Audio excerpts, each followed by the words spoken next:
Hi, folks.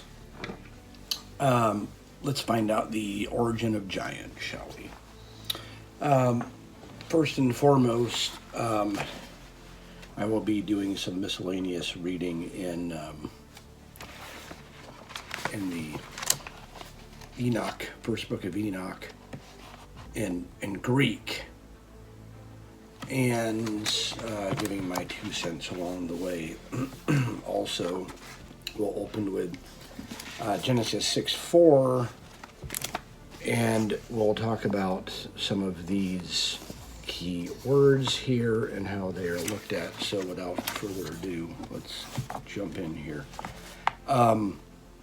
First off, in Genesis 4, in the Masoretic Hebraic text, the word used is for the giants is Nephilim.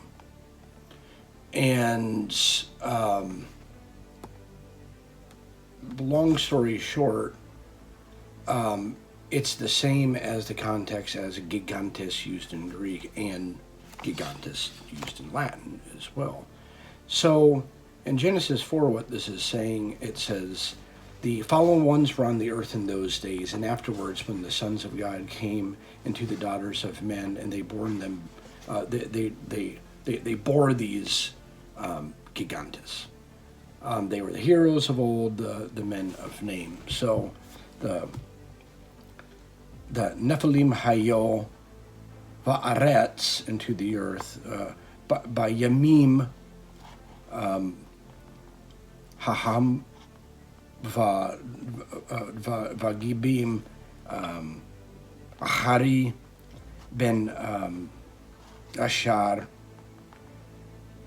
Yavo Beni Ha Elohim El.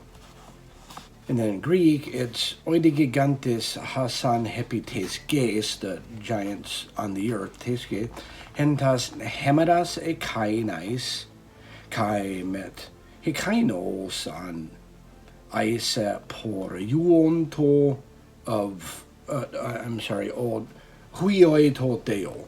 So the sons of God. Let's do Latin while we're at it.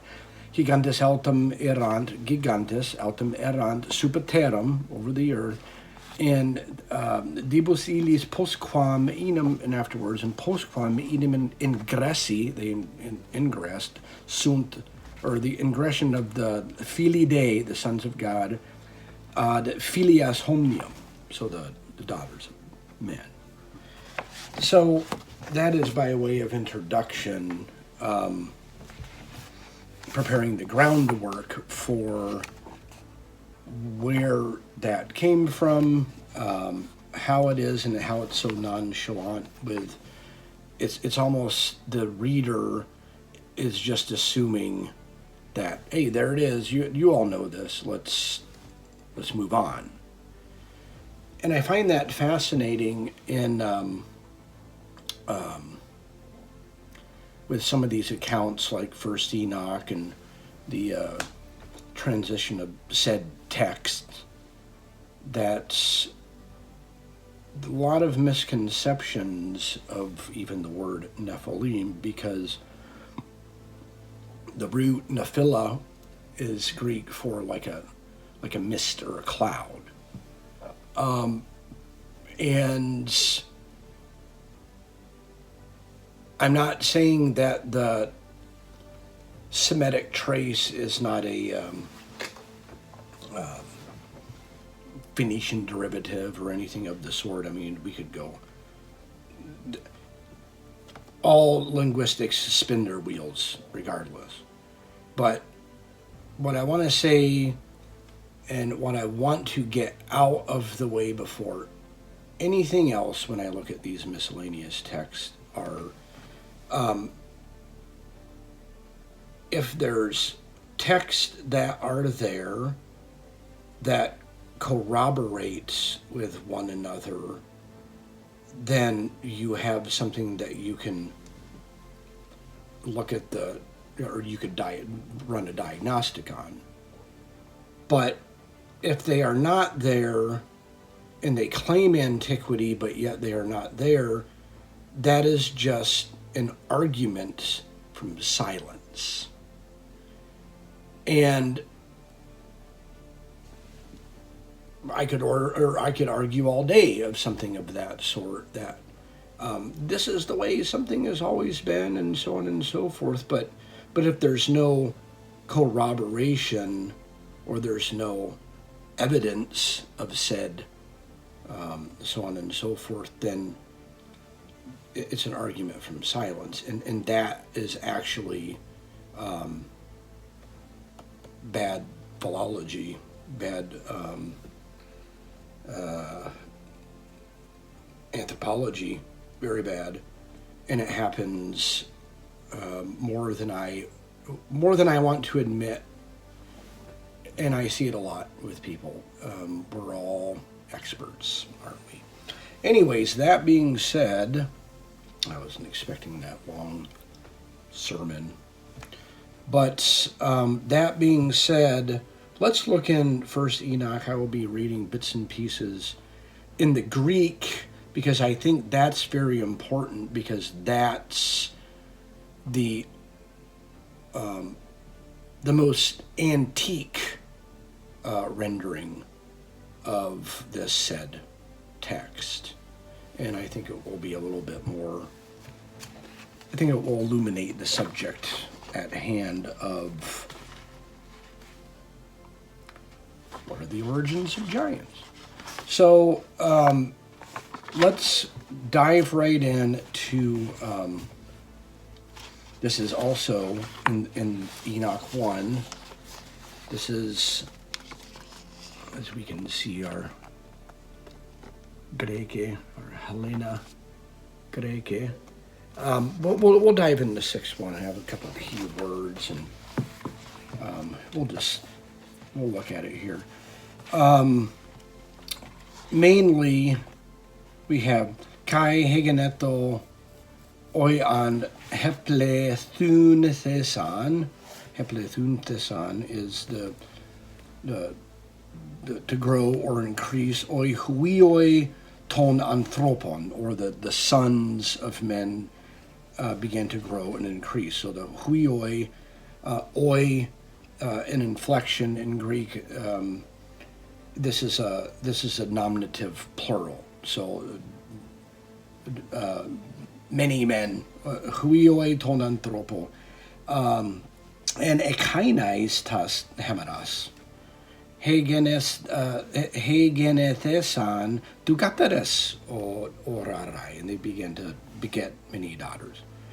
Kai kalai, and they were beautiful. Kai hetheasanto autas oi engeloi huioi yarano. So the messengers, or those the sons of heaven, angeloi, huioi, anthropo. Again, oi at the end is nominative plural, so many, multiple. Kai epe thumenesan auto, or I'm sorry, epe thumesan auto, autos, kai hepan pros halelos detu eklexotheson. So in a nutshell, it's saying here that whenever the sons of humanity increased in those days, attractive, beautiful daughters were born, and the angels, or that is the sons of heaven, beheld them and desired them, and they said to one another, come, let us select women for us women, and we shall do this. And the gang leader of this is Samaiazas, this angelos, or one of the huioi toyoranos, one of the sons of heaven.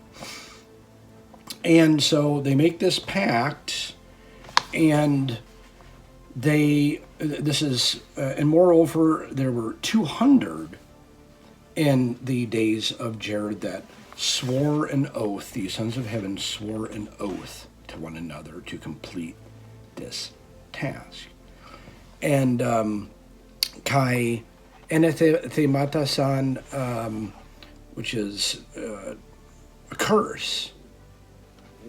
Anathema, like, the root word, anathema, like a curse. Halelos ten auto, hesande hoiti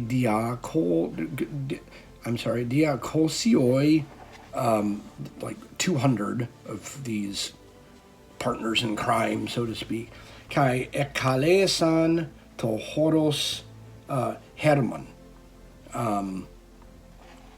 The mountain of Hermon is where they came down, Mount Hermon. Hermon. Now, what is fascinating about this aspect is the actual Mount Hermon, and the root is Hermon or Herminum. That is that also means the curse. So, in other words, they bound an oath to each other, and it's called Hermione, right? Herminum. Just a side note that I find very interesting. And therefore they came down. So this was in the days of Jared. They swore an oath to one another, bound each other, and they came down to the top of Mount Herminium. And they called the mountain Hermon, which they swore and cursed one another on it. And then it goes on to tell all the leaders' names. I'm not going to repeat them, but so they took for themselves women, each of them, and chose for themselves women. They began to go unto them, and this is where it gets key: defile themselves among them. A better word is for defile. Well, I don't have to explain what defile is, but it's in the connotation which we soon shall see. It's disdain by blood, right? Disdain by blood.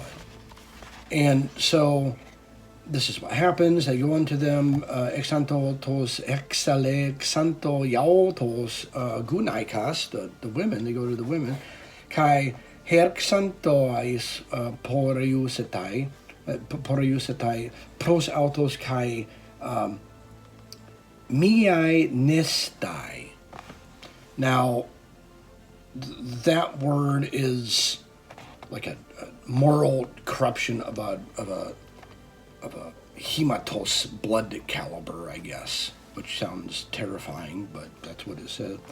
And autos kai, and they autos kai idadaxine autos, and they taught them, or these progenitors of the gigantes, these huiai toyoronos, the I forgot to say one of the very key things right off the bat is these huiai toi anthropos, or the huiai toi yoranos, these sons of heaven. They're also right off the bat called egregorois, right? And long story short, and I'm going to really sum this up because it is fascinating, and I just might do a whole nother video on this alone. The root word for egregoroi, or egregor, is agros. And so, in the Old Testament aspect, Abel, in the story of Cain and Abel was a shepherd, a keeper of the herds. His brother Cain, the eldest brother, on the other hand, Cain, what have you, was an agros, a farmer, so to speak. Now, this is no polemic against farming and agriculture. That's just the key word where we get, just for small example, I don't feel I need to explain the thought of what an egregore is in a context. At least I hope I don't have to. It's kind of prevalent where and what we add to. But throughout antiquity, you have the Gorgos, or the Gorgons, Medusa, her sister, so on and so forth. You have the, even in the name George, these are all derivative of those that which are the wakeful ones that are to do their duty to the land, if that makes any sense. The Apostle Paul would call them the principalities and the powers and the rulers. They have a job. Here were the egregores or egregoroi, nominative plural, multiple form, i.e. the huie toyaranos, the sons of heaven. They see these tugateres told anthropos, these the daughters of men. And so they go unto them, and then we'll get into next. I'm sorry, that was a bit of a footnote, lengthy footnote, but it had to be said. But within that and generating with them, and we'll get into what they teach them, but doing this aspect, they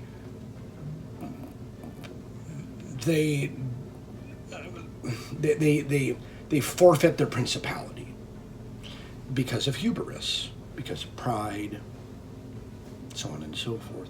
Now, a footnote to a footnote, one would say, how could these principalities do that when, if you look at the theological context, that the anthropos, or man, created in the Imago Dei, in Latin, the image of God, how could they take that dominion? Well, for one, man, according to the Edenic story, Adam and Eve and Paradiso, so on and so, or Eden, so on and so forth, they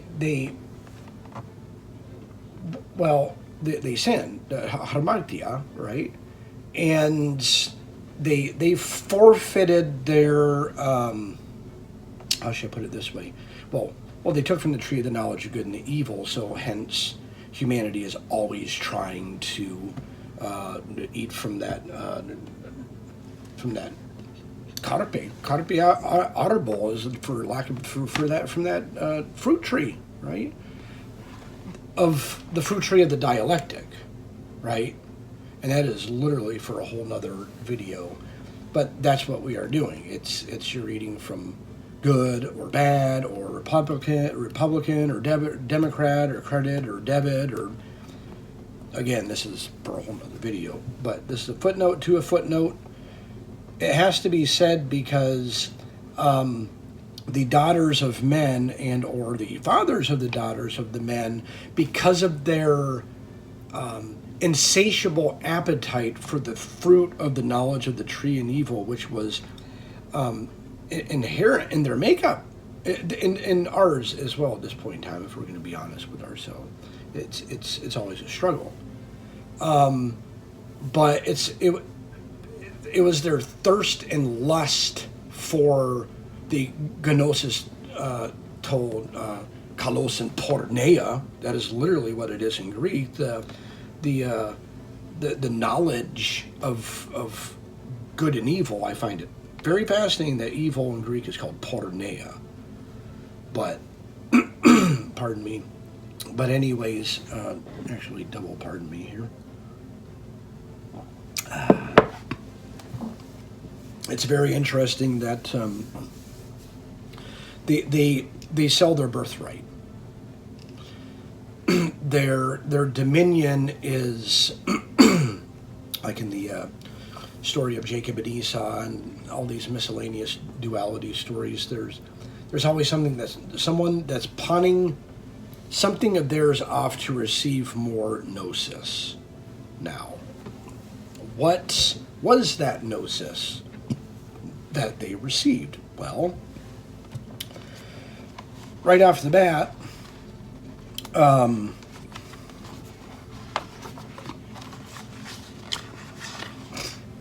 they receive the magic arts, enchantments, root gathering, the plants and how to craft them, which is witchcraft, right? When that, I'm not saying that working with plants is witchcraft. What I'm saying is when it's done, when things are done with a malicious intent to harm one's person or property or life for that's witchcraft. Let's just call it like it is. And so what is this that we're talking about? En autois, I'm sorry, kai ididaxen, taught them autos. What did they teach them? Pharmakaias, sorcery, magic. Pharmakeia. No, I'm not even going to get into that. Let's just, you can put two and two together there. Pharmakaias kai epiodas, or enchantment, enchantment, or spells, kai rhizotomias, cutting, gathering roots, so on and so forth, kaitas pontas, where we get, like botanicals. And this is what they learned. This is what they traded with their birthright. Moreover, the pregnant women brought forth great giants. Idalos autois. Sorry, I already read that before. Aide ten gastri. So in the womb. Aide in gastri labosai. They labored in etekosan. They brought forth gigantes. Gigantes. What kind of gigantes? Megalos. Mega. Giants. That's a great way to put it. And these giants grew. And so as their mothers are learning craft, and these giants are growing on the land, these little, well, they're not little, these giants need to be fed. And so the food was brought to them, and they devoured the labors of the people. And additionally, when the people are not able to manifest food for them, the giants show great boldness over them and devoured the people. Okay, so let's read that in Greek because it's fascinating. Oitaitis katestesantos kopos ton anthropon. So the men brought this to them. Oste ork dunethesan. So the strength and power. Altois old anthropoi. Hepikoreiusain. So they exercised their might and strength and dunamas over these men. O gigantes otomel itol mesan epe autos kai, and this is a very key word that I find absolutely fantastic. Katestio santos anthropos. So they devoured the people, they gobbled up the people, or that word is cannibalism. That word is cannibalism. And not only that, and they began to sin against the birds and the beasts and the fish, and to devour the fleshes of others. And they were doing what? They were drinking blood. Okay? Kai herk santo e matazain. They sinned against and entos petainois. They sinned against the flying creatures, kaitos, therios, the cattle, theria, kai herpaitos, the reptiles. They sinned against reptiles. Tois ichthusan kai halalen. Tasarkas, in the flesh, katestein kai to hima epinon. So that key word is hema, like hematos, hema, blood. They were drinking the blood. They were, if I have to explain with well, we might as well call it out for what it is. It's practicing the magic arts, bestiality, cannibalism, and drinking blood.